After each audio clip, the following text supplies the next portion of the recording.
غزوہ احد کی حضرت سعد بن ربیعہ رضی اللہ تعالی عنہ دادی انصار صحابہ و سردار و ملک و درون ملک و دیر غٹ شخصیت و غزا دی احد سکل کېدل دیم غزوہ احد تولاړ دی احد په میدان کې کله چې آخري وخت و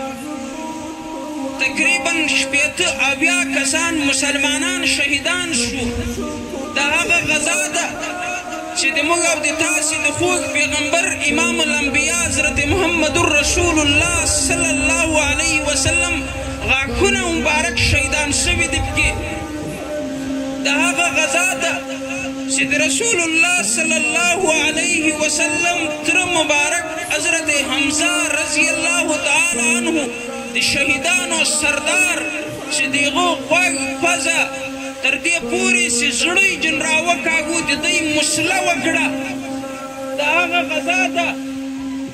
دا هغه غزا ده چې د رسول الله صلی الله علیه وسلم باندې وینې راړنګې وي دا هغه غزا ده چې رسول الله صلی الله علیه وسلم له صحابهو سره 200 تعداد کې صرف او صرف اویا تورې وي دا هغه غزا ده چې صحابه کرامو چې نورې ورک شو چې په رسول الله باندې حمله وسوه صحابه ورته راتلو د رسول الله باندې به پرېوتل ځانونه به یې پرې قربانول دا هغه غزا ده چې غزوه احد کله شروع شو رسول الله صلی الله علیه وسلم له غزا چې یو ګوټ سړی یې نسو باته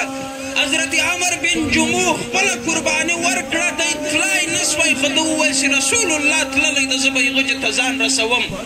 عزیزانو دا هغه غزا ده چې حضرت حنظله رضی الله تعالی عنه د واده اوله شپه وه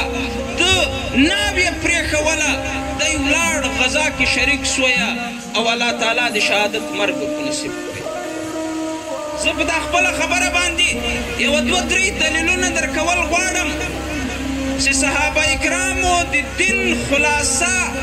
لنډه خبره دا ده چې هغو خلکو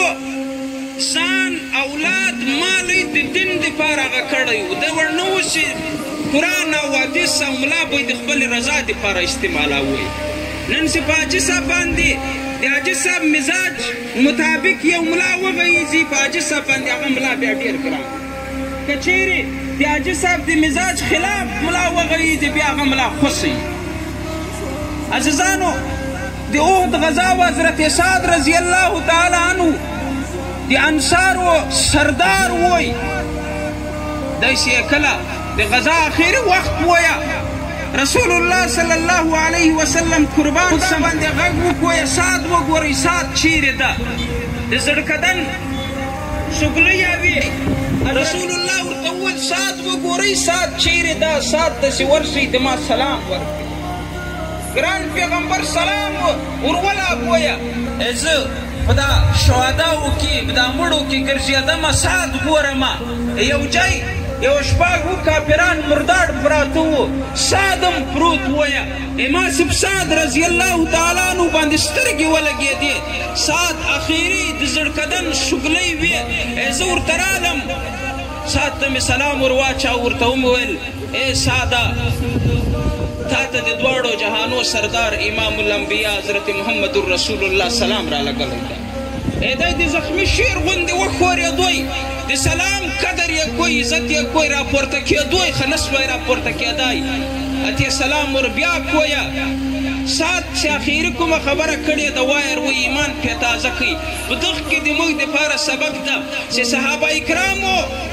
ځان مال اولاد د دین دپاره استعمال کړی د قسم ده کې دین د ځان دپاره استعمال کړی سعد ورته وویل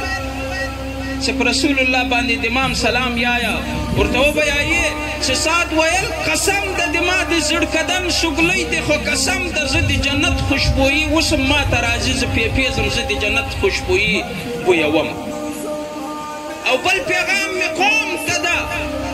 سعد په یوه وخت کې خلک وای بیا به ویل چې زوی زمنو ته به مې دا ویایي ښځې ته به مې دا ویایي مور او پلار ته به مې دا ویایي سعد د رسول الله غم کوی زه خو د رسول الله په مینه په ناموس باندې په اسلام باندې قربان شومه خو د ما قوم ته به دا ویایې چې سعد ویل چې یو پاته یاستئ او په رسول الله باندې څه تکلیف راغلی یې سبا به د قیامت په ورځ باندې د ما لاس یې تاسې به ګریبان یې زه به تاسې تر غړۍ نیسمه زه به تاسې نه پرېږدم ګورئ ګورئ په رسول الله باندې به څه تکلیف نه راولئ دا د حضرت سعد رضی الله تعالی عنه جذبه وه